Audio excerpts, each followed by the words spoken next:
Black people pick and choose who they support. They don't just support any black athlete.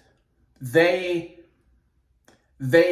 get behind black athletes who are quote unquote unapologetically black. Or they follow black men or black athletes who don't conform to the norm of society. They like black men on the fringes. They like black men who are hood famous, for a lack of a better term. If you've noticed throughout sports, Allen Iverson had this cult. Carmelo Anthony had that cult. Lamar Jackson has this cult. Michael Vick had this cult. And now the Sanders kids, they have this cult. No one, if you really cared about black athletes, no one mentioned what Tyler Huntley did towards the end of the game on the game-winning drive against the LA Rams yesterday. No one gives a shit. Tyler Huntley, from what I've seen, is black. That brother is darker than me. He's pretty black, but no one gave a shit about what he did. They were like, oh, Shadur Sanders was sabotaged, even though he's doing the same shit he did at Colorado, holding on to the ball for too long, dropping back 10, 15 yards behind the line of scrimmage, running around trying to look for the big play, slow processor. He never gets the ball out of his hands when he's supposed to. In the NFL, you only have 3 seconds. You want to blame the O-line, but if you know your O-line is shit, get the ball out of your hand in 3 seconds or less. Just do that. And he didn't do that yesterday. Joe Flacco and Dylan Gabriel had a much better command of the offense. They got the ball out. They got the ball out of their hands. They hit their receivers on time. They were quick to process what was going on in the field. And they were quick to diagnose the defense. You didn't see that from Shadur yesterday. Shadur took a 24-yard sack yesterday. That was fucking insanity. Insanity! He did the same shit at Colorado.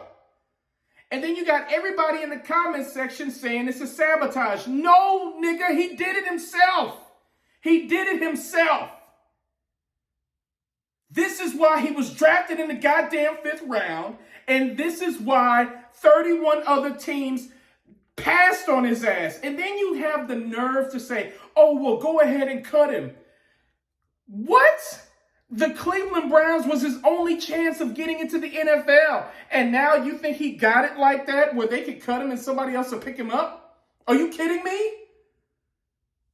Then you got Shiloh Sanders. This dude is competing for the 4th safety spot. He's competing for the 4th string safety. He's competing for a practice squad roster spot at this point.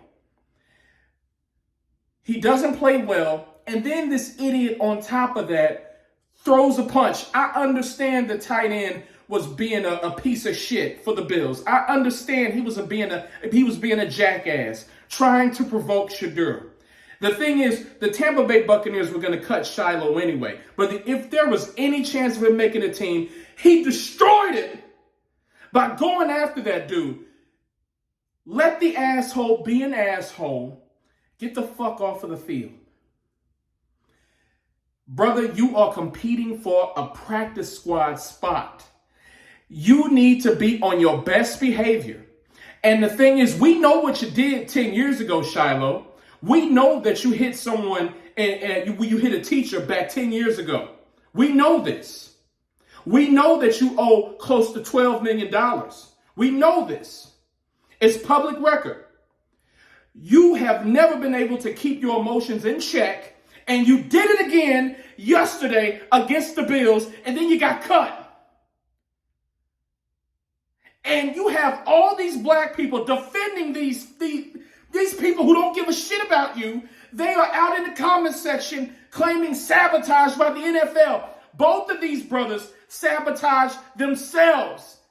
You got one who is incapable. No, actually, both of them are incapable of playing high quality football at the highest level. But you have one who is barely going to crack the depth chart because Cleveland wants to keep 4 quarterbacks for whatever reason. And then you got one who wasn't even good enough to be drafted in Shiloh. And then he has the nerve to want to throw some blows because he's frustrated. Dude wasn't even a lock to make the practice squad, and he does that. You have one who is going to be 4th string, going to be wallowing on the bench where he's supposed to be, and then you got another one who just got cut. And this is who black people like to support. Because black people like to support the flashy object. That's why Deion Sanders, and I loved him because he played for my Cowboys. But this is why you got so many black people supporting the Sanders, supporting Deion Sanders, supporting these people, the shiny object, the flash. That's what a lot of us like. That's what a lot of us black people like. We like the flash. We like that. It's pathetic. No accountability, no responsibility, no ownership, no nothing.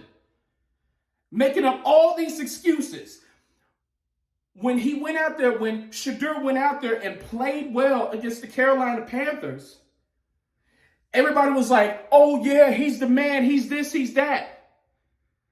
But when he gets his ass out there, falls into bad habits again, oh, it's because they swapped out the O-line, they changed the plays, they did this, they're trying to sabotage him. There are so many young men out there that are fighting for a roster spot, that are going to get cut. None of you are at their defense. You're but backing the shiny object. That's what you do. That's what you always do. You did it with Iverson. You did it with Mike Vick. You do it with Lamar Jackson. And have you noticed there's a common thread among all those black superstars that I've mentioned? Not one of them had a modicum of success when it comes to championships. Lamar Jackson has not won a championship yet. Mike Vick never won a championship. Allen Iverson never won a championship. Carmelo Anthony never won a championship. Shadur Sanders, they didn't do shit. He didn't do shit at Colorado. Didn't even win the Big 12. Shiloh, the same thing. The only one that did something was Deion Sanders. And Deion Sanders was just that damn good. Follow the trends, people. See the patterns. We're falling into this shit again and again and again. And as a black man who got some goddamn sense, it's sickening and it's maddening. We look pathetic to everybody else in the world because we want to blame everybody else for our mistakes and our failures. Look in the mirror, motherfucker. Look in the mirror.